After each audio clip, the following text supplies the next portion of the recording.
శ్రీ సీతారామచంద్రస్వామి పరబ్రహ్మణ్యే నమః. ఆపదామపహత్తారం ధాతారం సర్వసంపదాం లోకాభిరామం శ్రీరామం భూయో భూయో నమామ్యహం. భగవద్బంధువులందరికీ కూడా శుభోదయం. గత భాగంలో ఒక శ్లోకాన్ని చూశాం. విష్ణు సహస్రనామ పారాయణము వ్యాఖ్య. వసుర్వసుమనాసత్య సమ్మాత్మా సంమిత సమః అమోఘ పుండరీకాక్షో వృషకర్మ వృషాకృతి. ఈరోజు మరొక శ్లోకాన్ని చూద్దాం. రుద్రో బహుశిరా భభ్రూ విశ్వయోనిషు శిశ్రవాః అమృత శాశ్వతస్థాణు వరారోహో మహాతపః. రుద్రో బహుశిరాః. ఇక్కడ రుద్ర అనే నామాన్ని శ్రీ మహావిష్ణువుకు వాడారు.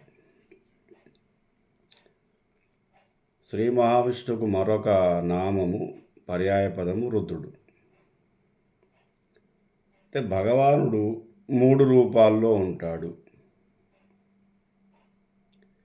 బ్రహ్మ, విష్ణు, మహేశ్వరు. భగవత్ స్వరూపము 3 రూపాలు. బ్రహ్మ జ్ఞానస్వరూపము. భగవానుడు జ్ఞానస్వరూపంగా ఉంటే బ్రహ్మ.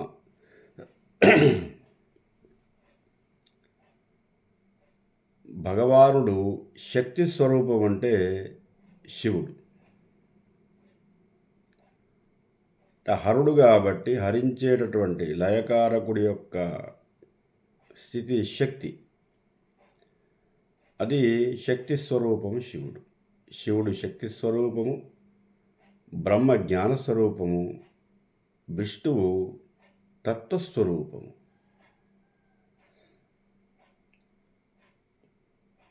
ఈ 3 రూపాల్లో రుద్రో, ఇక్కడ రుద్ర అనే శబ్దాన్ని వాడారు.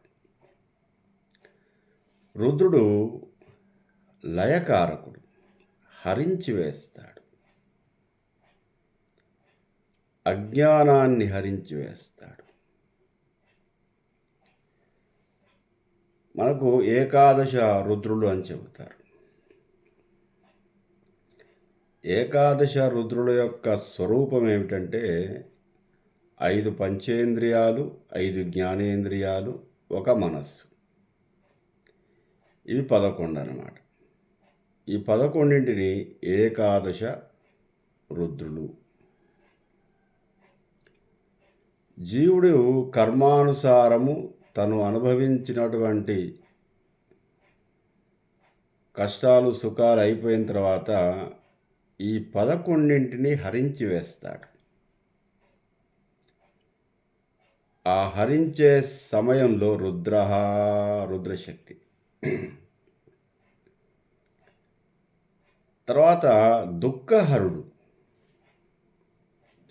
దుఃఖాన్ని హరించి వేస్తూ ఉంటాడు.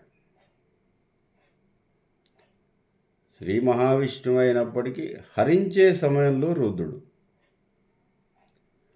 మనకు జ్ఞానేంద్రియాలు, కర్మేంద్రియాలు, మనసు ఉంది కాబట్టి దుఃఖం.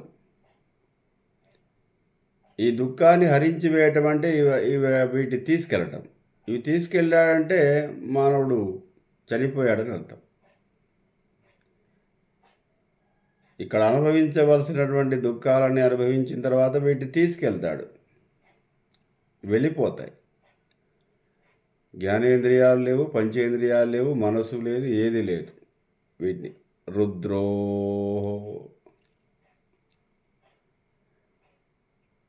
పైగా దుఃఖహరుడు. హరుడు అంటే హరించి వేసేవాడు. దుఃఖాన్ని హరించి వేసే శక్తి గలవాడు. నారాయణుడే అయినప్పటికీ హరించి వేసే సమయంలో రుద్రస్వరూపం, రుద్రశక్తి. మానవుడు చనిపోయిన తర్వాత దుఃఖపడుతూ ఉంటారు. ఇది బంధువులు, మిత్రులు దగ్గర వారు, కుటుంబ సభ్యులు. ఆ దుఃఖాన్ని కూడా హరించువాడు. అరహ. ఆ దుఃఖాన్ని ఎట్లా హరిస్తారండి? సరే, చనిపోయిన వాడి దుఃఖం అయిపోయింది. సరే, వాడు బతికిలేడు కాబట్టి వాడికి ఇంకా దుఃఖం ఏమీ లేదు. బతికున్న వారి యొక్క దుఃఖాన్ని హరించువాడు. ఇలా కాలస్వరూపము శ్రీ మహావిష్ణువు అయితే కాలానుగుణంగా దుఃఖాన్ని హరించి వేసేవాడు రుద్రుడు, రుద్రశక్తి. నెమ్మది నెమ్మదిగా మనలో ఉన్న దుఃఖము దూరం అవుతూ ఉంటుంది. ఇప్పుడు మామూలుగా చూడండి, ఎవరైనా చనిపోయినటువంటి రోజున ఉన్నటువంటి దుఃఖము రెండవ రోజు లేదు. రెండవ రోజున్న దుఃఖం మూడవ రోజు లేదు. మూడవ రోజున్న దుఃఖము 10 లేదు. నెల తర్వాత ఇంకా తగ్గింది. సంవత్సరీకం వరకు ఇంకా తగ్గింది. 5 ఏళ్ల తర్వాత ఇంకా తగ్గింది. అదేంటి? ఎందుకు అలా తగ్గాలి? 20 ఏళ్ళు, 30 ఏళ్ళు, 40 ఏళ్ళు మనతో ఉన్నటువంటి వ్యక్తి చనిపోయారే, అదే దుఃఖం ఉండాలి కదా మనస్సుకి. కాలానుగుణంగా తగ్గుతూ వస్తుంది దుఃఖము. ఎందుకని? ఈరోజు ఎలా ఏడ్చావో రేపు అలాగే ఏడవాలి. ఇంట్లో ఎవరో చనిపోయారు, ఈరోజు ఎంత దుఃఖం ఉందో ఆ చనిపోయిన సమయంలో అదే దుఃఖము రేపు ఉండాలి, ఎల్లుండి ఉండాలి, 5 సంవత్సరాల తర్వాత కూడా ఉండాలి, 10 సంవత్సరాల తర్వాత కూడా ఉండాలి. ఎందుకు ఉండటం లేదు? దుఃఖహరుడు. నాయన, ఇవన్నీ సహజము, సహజము, సహజము, సహజము. దుఃఖించవలసిన అవసరం లేదు. ప్రకృతిలో సహజమైన వాటికి ఎవరూ దుఃఖించవలసిన అవసరం లేదు అనే నిజము మనకు తెలియకుండానే మన మనసులో ప్రవేశిస్తుంది. కాబట్టి కాలస్వరూపమైనటువంటి ఆ శ్రీమన్నారాయణుడు, రుద్రస్వరూపమైనటువంటి భగవానుడు దుఃఖహరహ, దుఃఖాన్ని పోగొడుతూ ఉన్నారు. అందుకే ఈ రోజున్న విషాదము మరుసటి రోజు లేదు, నెల తర్వాత లేదు, సంవత్సరీకం రోజు లేదు. ఆ తర్వాత ఏదో ఆబ్దికాదులు పెడుతూ ఉంటాము పితృదేవతలకు, ఆ రోజు అసలు లేదు. ఇంకా కొన్ని సందర్భాల్లో పండగలాగా చేస్తున్నారు, సంతోషంగా కూడా చేస్తున్నారు, అసలు దుఃఖం లేదు. అదేంటి? విచిత్రంగా లేదా? అందుకే రుద్ర ఎప్పుడు శుభాన్నిస్తాడు, మరపును కలిగిస్తాడు. మరపు కాలస్వరూపుడైనటువంటి శ్రీమన్నారాయణుడు ఇచ్చినటువంటి రుద్రశక్తి. లేకపోతే జీవుడు బతకలేడు. ఈరోజు ఎంత దుఃఖం ఉందో జీవితాంతం అదే దుఃఖం ఉన్నట్టయితే జీవుడు ఏ పని చేయలేడు. తన దుఃఖాన్ని కూడా హరించుకోవాలి కదా. కాబట్టి దుఃఖహరుడు రుద్రో అంటే అది. రుద్రస్వరూపంలో జ్ఞానేంద్రియాలను, పంచేంద్రియాలను, మనస్సును, ఆత్మను అన్నీ హరిస్తాడు. హరించిన తర్వాత దగ్గర బంధువులు ఎవరైనా రోధిస్తూ ఉంటే ఆ రోదనను, ఆ దుఃఖాన్ని హరించువాడు నెమ్మదిగా మరపును కలిగిస్తాడు. తద్వారా ఆ వ్యక్తి మీద ఉన్నటువంటి ఆ ప్రేమ బంధము, ఆ బంధాన్ని తొలగిస్తూ ఉంటాడు. లేకపోతే జీవుడు మళ్ళీ కర్మల్ని చేయలేడు. బుద్ధి కర్మను అనుసరించి కదా ముందుకెళ్ళాలి. కాబట్టి అక్కడే కూర్చుంటాడు. అయ్యో, మా ఇంట్లో దగ్గరి వారు పోయారు, లేదా నాన్నగారు పోయారు, తాతగారు పోయారు, ఇంకెవరో పోయారని చెప్పేసి అదే దుఃఖంలో ఉంటాడు. దుఃఖహరహ. హర అంటే శివశక్తి. అందుకే రుద్ర అనే శబ్దాన్ని ఇక్కడ వేదంలో మనకు రుద్రశబ్దమే ఎక్కువగా కనిపిస్తుంది. అంటే శివశక్తియే రుద్రశక్తి.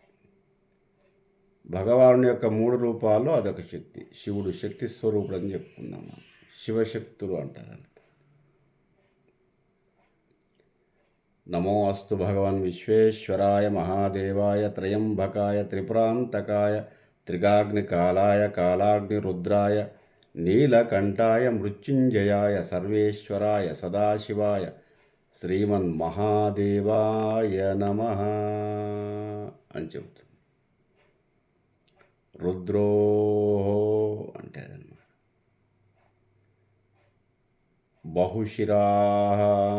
బహుశిరస్సును కలవాడు అంటే ఎవరికైనా ఒక తలే కదండి ఉండేది. బహుశిరాహ అనేక వేల లక్షల కోట్ల శిరస్సులు కలవాడు శ్రీమన్నారాయణుడు. ఎక్కడున్నాయి ఇవన్నీ?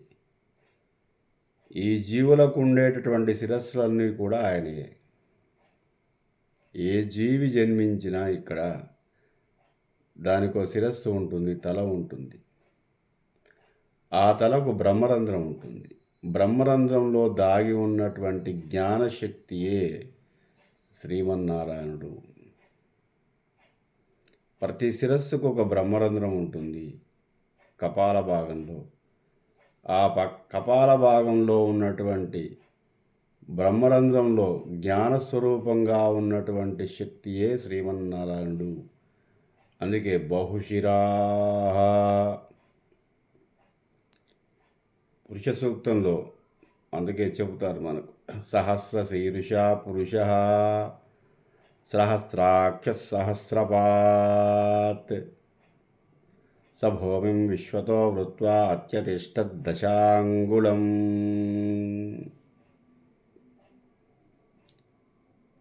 ఈ విధంగా నిక్షిప్తమై ఉన్నటువంటి శ్రీ మహావిష్ణు యొక్క శక్తియే బహుశిరా. అన్ని శిరస్సుల్లో తానై ఉన్నవాడు. అంటే అన్ని ప్రాణుల్లో ఆయన శక్తి ఉంది. అందుకే బహుశిరా. ఏ ప్రాణికి తల ఉందో ఆ తలలో నిక్షిప్తమై ఉన్నవాడు. తలలో ఉన్నటువంటి జ్ఞానమే శ్రీమన్నారాయణ స్వరూపము. అందుకే బహుశిరా. బభ్రుహు. బహుశిరా కలవాడు కాబట్టి బభ్రుహు. అంటే ఏ ప్రాణికి కష్టం వచ్చినా కూడా తన కష్టముగా భావించేవాడు, తనదే కష్టం. సర్వ ప్రాణులను సర్వావస్థలయందు రక్షించటానికి ఉద్యుక్తుడై ఉండువాడు బభ్రుహు.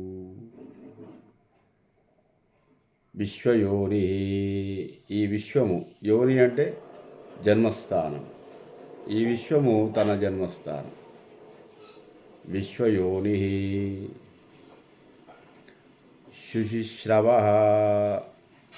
భక్తుల యొక్క శుద్ధమైనటువంటి కీర్తనలను, శ్లోకాలను, స్తోత్రాలను పారవస్యంగా వినువాడు. శుచిశ్రవా. అమృత. మృతము లేనివాడు. అమృత్. మృత్ అంటే మట్టి. మృతి చెందాడు అంటే మట్టిలో కలిశాడు. అమృత్ మట్టిలో కలవనివాడు. అమృత స్వరూపుడు. శాశ్వత స్థాణు. శాశ్వతంగా స్థాణువులాగా కదలకుండా అట్లాగే ఈ జగత్తును రక్షిస్తూ ఉంటాడు. వరారోహ. మహాతప.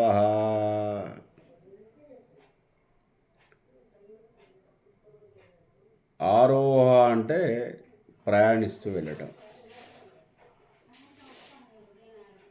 జీవుల యొక్క ప్రయాణానికి సహకరించువాడు. జీవుల యొక్క ప్రయాణం ఏమిటి? జీవనయానం. ఏమిటి జీవనయానం? దీనికి గమ్యం అంటే భగవద్దర్శనం. భగవత్ సాక్షాత్కారమే మోక్షం. ధర్మార్థ కామాలకు అనుగుణంగా జీవనయానాన్ని సాగిస్తూ మోక్షాన్ని పొందటం. మోక్షము అనగా దైవ సందర్శన. ఈ మోక్షమే ఆత్మ సాక్షాత్కారం. ఆత్మను గురించి తెలుసుకోవడమే మోక్షం. జీవనయాన, ఈ యానానికి, ఈ ప్రయాణానికి సహకరించువాడు. మన జీవనయానం సాగుతుంది అంటే ఆయన యొక్క దయ వల్ల. లేకుంటే అణుమాత్రం కూడా ముందుకు కదలదు. అణుమాత్రం. ఇది ముందుకు వెళుతుంది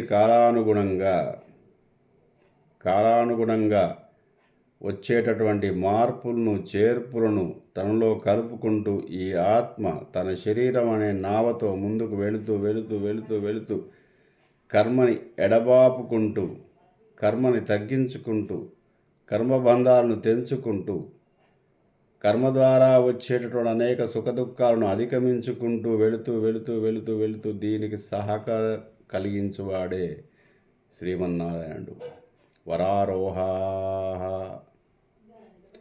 ఆరోహ అంటే వెళ్ళటం, ముందుకెళ్ళటం. మహాతప,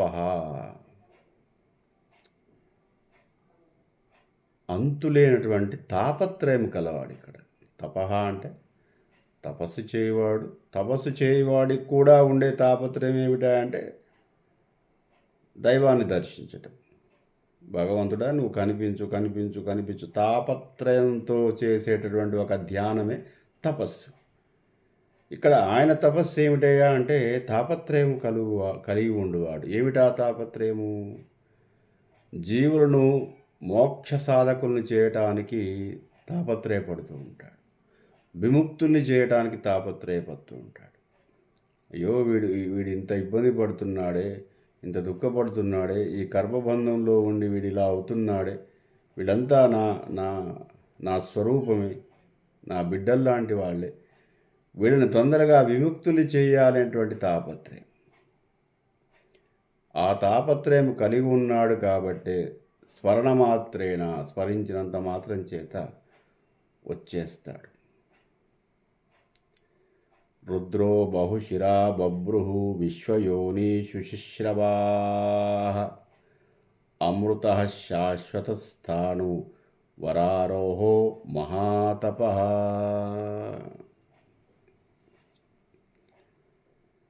రేపు ఉగాది పంచాంగ శ్రవణంలో మళ్ళీ మనం కలుసుకుందాం. ముందుగానే అందరికీ కూడా విశ్వవసునామ సంవత్సర శుభాకాంక్షలు తెలియజేస్తూ రేపు పంచాంగ శ్రవణాన్ని చెప్పుకుందాం. Shri Kodandarama YouTube channel subscribe చేయండి. ఈ విష్ణు సహస్రనామ అనంతరము అంటే రేపు ఉగాది తర్వాత శ్రీరామనవమి వరకు కూడా కొంచెం నేను బిజీలో ఉంటాను కాబట్టి మధ్యలో ఒకసారి శ్రీ సీతారామచంద్ర స్వామి వారి యొక్క కళ్యాణ మహోత్సవం గురించి ఒక వివరణ ఇస్తాను. మళ్ళీ తిరిగి మనం అంటే రేపు పంచాంగ శ్రవణ అనంతరము మళ్ళీ 6వ తారీఖు శ్రీరామనవమి ఉంది, ఆదివారం. సోమ మంగళ లేదు. మళ్ళీ బుధవారం నుంచి 9వ తారీఖు నుంచి మళ్ళీ మనం విష్ణు సహస్రనామాన్ని చెప్పుకుందాం. రేపు ఉగాది పంచాంగ శ్రవణము మన యూట్యూబ్ ఛానల్లో వస్తుంది. శ్రద్ధగా ఆలకించి మీ అభిప్రాయాలు తెలియచేయండి, కామెంట్ చేయండి, కాంప్లిమెంట్ ఉన్నా ఇవ్వండి. నా యొక్క ఛానల్ని సబ్స్క్రైబ్ చేసుకున్నట్టయితే నేను అప్లోడ్ చేయగానే మన ఛానల్లోకి వచ్చేస్తుంది. మీకు ఇబ్బంది లేకుండా మీకు టైం ఉన్నప్పుడు చూడవచ్చు. నన్ను ఆశీర్వదించండి. స్వస్తి.